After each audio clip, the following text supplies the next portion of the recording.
Today our topic is scapula. It is a thin bone that lies posterolateral aspect of the thoracic cage. First of all, its side determination. Glenoid cavity is large and it is at the lateral side, and its dorsal surface is convex and its ventral surface is concave. And the thickest lateral border runs from the glenoid cavity till the lower border. Two surfaces, three borders, three angles, and two processes. First of all, surfaces. It has two surfaces, costal surface and dorsal surface.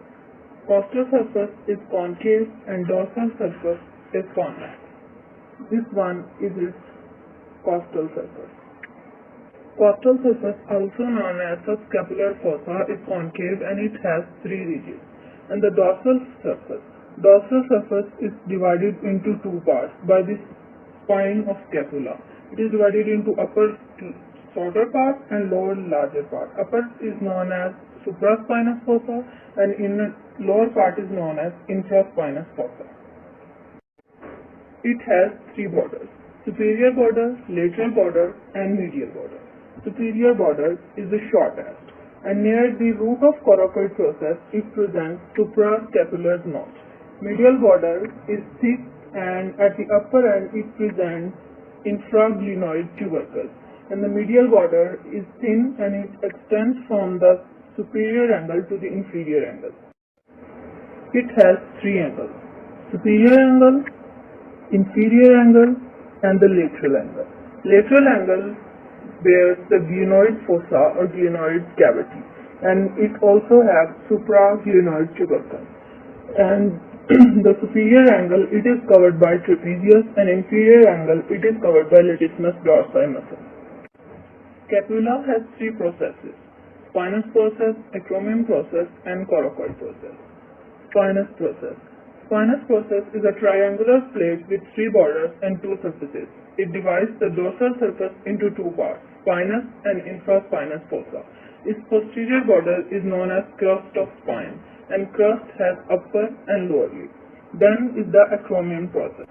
Acromion process has two borders, medial border and lateral border, and two surfaces, superior surface and inferior surface, and a facet for clavicle. Coracoid process.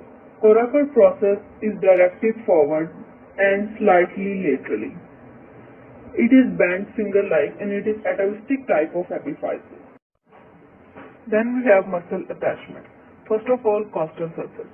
Costal surface gives insertion to the serratus anterior muscle by 8 digits, and it also gives origin to the subscapularis muscle in the Then we have the dorsal surface. Supraspinous fossa gives origin to the supraspinatus muscle, and infraspinous fossa gives origin to the infraspinatus muscle. Inferior angle gives origin to the latissimus dorsi, and in the upper part it gives origin to teres major muscle.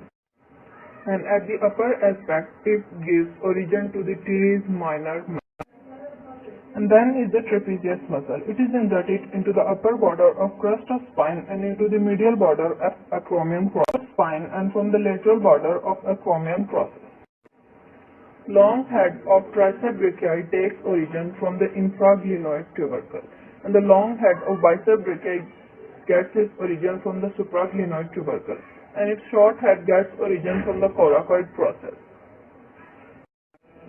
Coracobrachialis takes its origin from the tip of coracoid process. Similar to the inferior angle, it gives attachment to the rhomboid major muscle.